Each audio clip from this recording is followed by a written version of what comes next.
Lucifer part 2 cinema చూడడం అయితే complete అయిపోయింది. సినిమా ఎలా ఉందని డీటెయిల్ రివ్యూ మాట్లాడుకుందాం.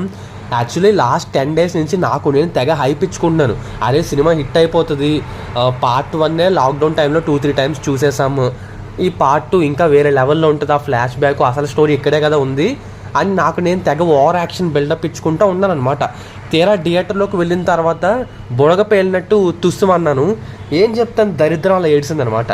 ఇంకా సినిమా గురించి మాట్లాడదాం. సినిమా స్టార్టింగ్ అరగంట బాగుంటుంది భయ్య, ఆ తర్వాత నుంచి కూడా అయోమయం గోదావరిమయం అలా ఉంటుంది అనమాట. సినిమా చిరాకు వచ్చేస్తుంది, నిద్ర వచ్చేస్తుంది, అసహనం వస్తుంది, బయటికి వెళ్ళిపోదాం అనిపిస్తుంది. ఏం చెప్తాం. ఫస్ట్ సినిమా స్టోరీ ఏంటంటే పార్ట్ 1లో మనకి ఏదైతే స్టోరీ చూపించారో సేమ్ అదే స్టోరీ ఉంటుంది పార్ట్ 2లో. నేను ఇంకా ఏదైతే ఎక్స్పెక్ట్ చేశాను, నాలా మీరు ఎక్స్పెక్ట్ చేసి అనవసరంగా డిసప్పాయింట్ అవ్వద్దు, అందుకనే చెప్తున్నాను. మళ్ళీ కేరళ రాష్ట్రానికి ఒక కష్టం వస్తుంది, హీరో వెళ్ళిపోతాడు కదా ఆ స్టేట్ నుంచి పార్ట్ 1 ఎండింగ్లో అజ్ఞాతంలోకి వెళ్ళిపోతాడు కదా, మళ్ళీ 5 years తర్వాత తిరిగి వెనక్కి వస్తాడు. వచ్చి మళ్ళీ ఆ కష్టాన్ని ఎలా తీర్చాడు అనేదే సినిమా స్టోరీ. పార్ట్ 1లో కూడా ఇదే ఉంటుంది, కాకపోతే బోల్డ్ అని సబ్ ప్లాట్స్ ఉంటాయి, రకరకాల స్టోరీలు మిక్స్ చేసుకుంటూ చూపిస్తూ వెళ్తారు. ఇక్కడ కూడా అంతే, ఈ చిన్న స్టోరీ లైన్ తోటి వేరే వాళ్ళ స్టోరీలు కనెక్ట్ చేసి బోల్డ్ అని క్యారెక్టర్లు పెట్టేసి భారీ ఫైట్ సీన్లు పెట్టేసి ఏదేదో చూపించుకుంటూ వెళ్ళారు. కాకపోతే ఫస్ట్ పార్ట్ వర్కౌట్ అయింది, సెకండ్ పార్ట్ మొత్తానికి తేడా కొట్టేసింది. సినిమాలో ప్లస్ పాయింట్సే లేవు భయ్యా అంటే ఉన్నాయి. సినిమా మీకు ఆ స్క్రీన్ మీద చూస్తుంటే పిచ్చెక్కిపోద్ది అనమాట.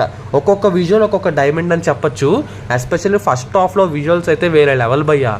నిజంగా నాకైతే ఒక హాలీవుడ్ లెవెల్ ఆ స్టాండర్డ్ ఉన్న ఫిలిం చూస్తున్నట్టు అనిపించింది.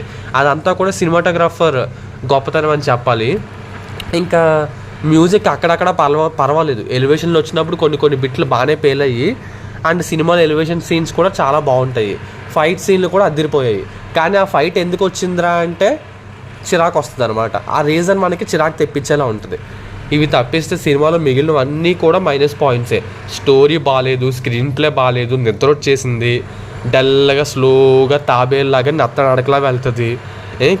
ఈ మోహన్ లాల్ అయితే మరీ దారుణం, స్లో మోషన్లో స్లోగా నడిపించుకుంటూ తీసుకెళ్తారనమాట. అరే ఏంట్రా బాబు ఇది అనిపిస్తుంది. 2 గంటలు సినిమా సరిపోతుంది, గంట సీన్లు లేపేయచ్చు భయ్య ఈ సినిమాలోంచి. చెప్తున్నాను కదా, ఒకేసారి 3 స్టోరీలు చూపిస్తారు, అందులో 2 స్టోరీలు అయితే సినిమాకి అవసరమే లేదు, ఎందుకు పెట్టారో తెలియదు. అసలు సినిమాకి హీరో మోహన్ లాలా లేకపోతే ఈ పృథ్వీరాజా నాకైతే అర్థం కాలేదు. డైరెక్షన్ హీరో 2 ఇతనే చేసేసుకున్నాడేమో అనిపించింది. పేరుకి మోహన్ లాల్ అయినా తిప్పి కొడితే గంట సేపు ఉంటాడేమో ఓవరాల్ సినిమాలో, అంతే. మిగిలిన 2 గంటలు ఏదేదో జరిగిపోద్ది అనమాట. ఇంకా ఇవన్నీ వద్దు కానీ సినిమా అయితే బొక్కే భయ్యా. చెప్తున్నాను కదా, మీరు 100 రూపాయలు పెట్టినా 200 పెట్టి వెళ్ళినా మీకైతే డబ్బులు వేస్ట్. మహా అయితే ఏసీలో కూర్చోవచ్చు, 3 గంటల సినిమా కాబట్టి 3 గంటలు ఏసీలో కూర్చోవచ్చు, ఇంటర్వెల్తో కూడా కలుపుకుంటే 3.5 గంటలు. అది తప్ప వర్త్ అయితే కాదు. పర్లేదు, మాకు లూసిఫర్ పార్ట్ 2 పిచ్చిగా నచ్చింది కొంచెం అనుకుంటే ఫైట్ సీన్లు, అక్కడక్కడ కొన్ని డైలాగ్స్, కొన్ని సీన్లు, సెకండ్ హాఫ్లో ఒక ఫైట్ సీను, ఇలా కొన్ని ఉంటాయి, కొన్ని మెరుపులు, వాటి కోసం వెళ్ళొచ్చు. సినిమాకి నా రేటింగ్ వచ్చేసి 1 మాత్రమే.